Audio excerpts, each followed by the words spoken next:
Hello there, friends. Today we're going to be solving a problem from one of my old homework assignments from my intermediate analysis course.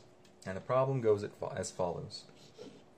You're given an alpha, it's less than or equal to less than 1 and greater than 0, and we want to prove that the limit as n approaches infinity, n squared alpha n is equal to 0. It should be noted here that alpha is a series and it's not just some variable. So we want to show this. We want to show that the series converges to 0. Now, if this was just a calc class, it would be fairly simple to simplify this. But this is an analysis class, so we need to prove this rigorously. So let's get started. I'll erase this now just to make space for myself. Alright, first things first. We're going to let alpha, given that it's greater than 0 but smaller than 1, we can let alpha equal 1 over 1 plus h, where h is greater than 0. You can see this is the case because any value that you put in here will automatically make this a fraction, which is what all the values between 0 and 1 are. And so we can do, this is another, here's a little fact we're going to use in a sec. 1 plus h to the n can be rewritten in this format. H n choose 2h squared plus n choose 3h cubed. See, that's all in there. And so this is just another way of rewriting this. And what we want to do next is we want to observe this fact, that this is strictly greater than or equal to n minus 1, n minus 2, h cubed over 6. Now, if you don't know, this is, if I remember correctly, how you get the thirds,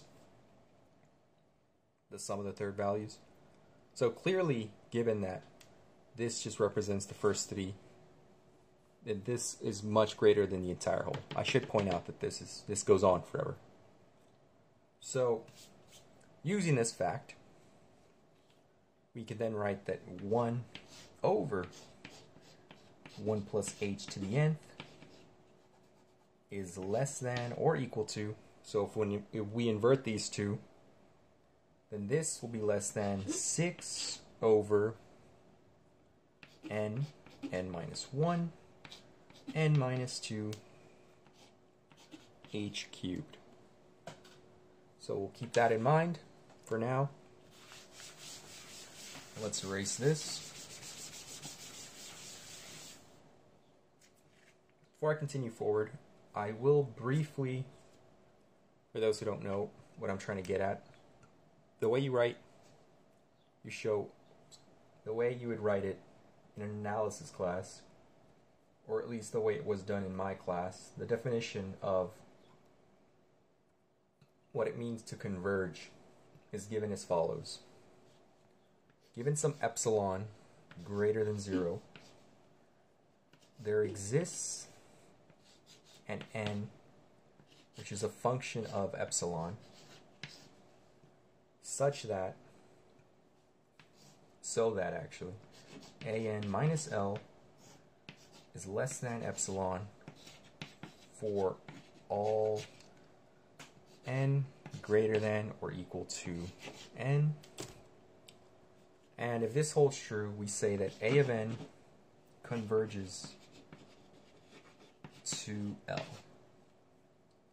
course, the notation that we've probably come to associate with it in calculus is just this. The limit of a of n converges to L. So we're going to try to use this definition to help further guide us.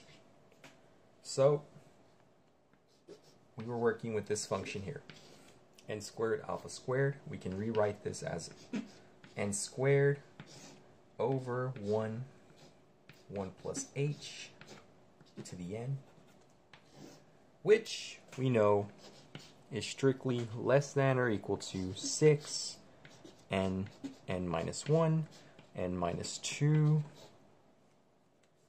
Let's see if I still have space here. H cubed. Let's see, does that register a little? Which implies, solving for, we can actually rewrite this as, sorry. This is strictly less than 6n squared. Because, you know, if this, without the n squared, this is larger than this. If you multiply it by n squared, then it's still larger than the entire part. So, we can cancel out an n squared, so we end up with 6 over n minus 1, n minus 2, h cubed. Now we can do this little funky algebraic trick to further reduce this function in the quotient, in the denominator, I mean, h cubed. So here I added and subtracted a 6 because I'm going to factor a 6 out so that I get an n minus 1 term. So we can then write this as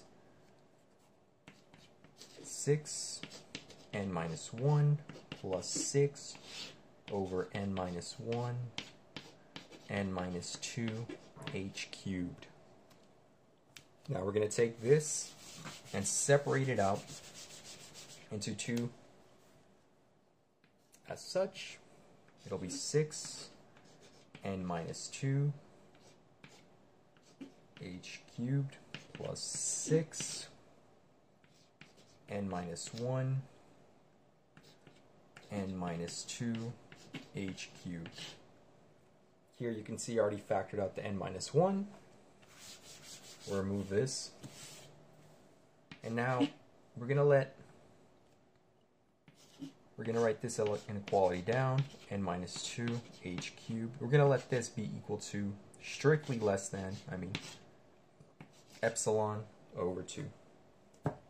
This implies that its other function is also less than n minus 1, n minus 2, h cubed is also less than epsilon over 2, since down here the values are larger and it has the same value, then this is also clearly smaller than the other one. So they're both smaller than epsilon over 2. In this case, I'm just setting it equal to this inequality because it'll make it easier for me to solve this problem. So knowing this fact, we can say that if we sum this plus itself, we would end up with this: 12 n minus 2 h cubed. So we've multiplied it essentially by 2, and we can do the same here and still keep the inequality. So now we have our epsilon. So we have 12 n minus 2 h to the third. And now we want to solve for n in this case. And so we invert the functions. So we invert this. So we end up with n minus 2. Oh, it's a little too high. Sorry about that. N minus 2 h cubed 12 greater than epsilon. From here, we can just multiply by 12, divide by h cubed, add 2, and just to save us all the trouble, this will be, this should be 1 over epsilon, just to be, there we go.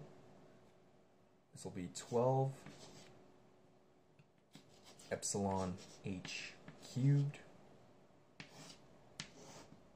plus 2 is less than n. From here, we pick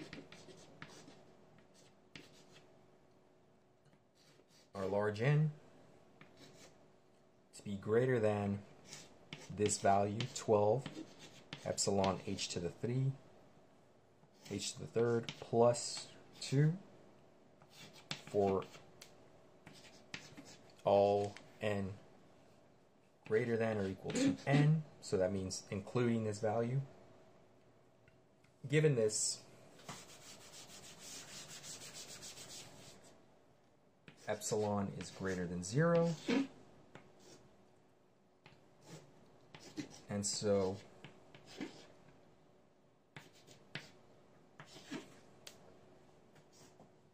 this is strictly less than epsilon. And there you have it. We ended up writing it in the form that we wanted to. It works given only that these values hold. This form holds as well. Now, if you have any questions or you need something clarified, feel free to let me know in the comment section. I know this is a long video. If there's any other problems you'd like me to solve, say from a different textbook, exam, homework, or something you're interested in, feel free to also let me know in the comment section. Thank you for watching, and I hope you have a nice day.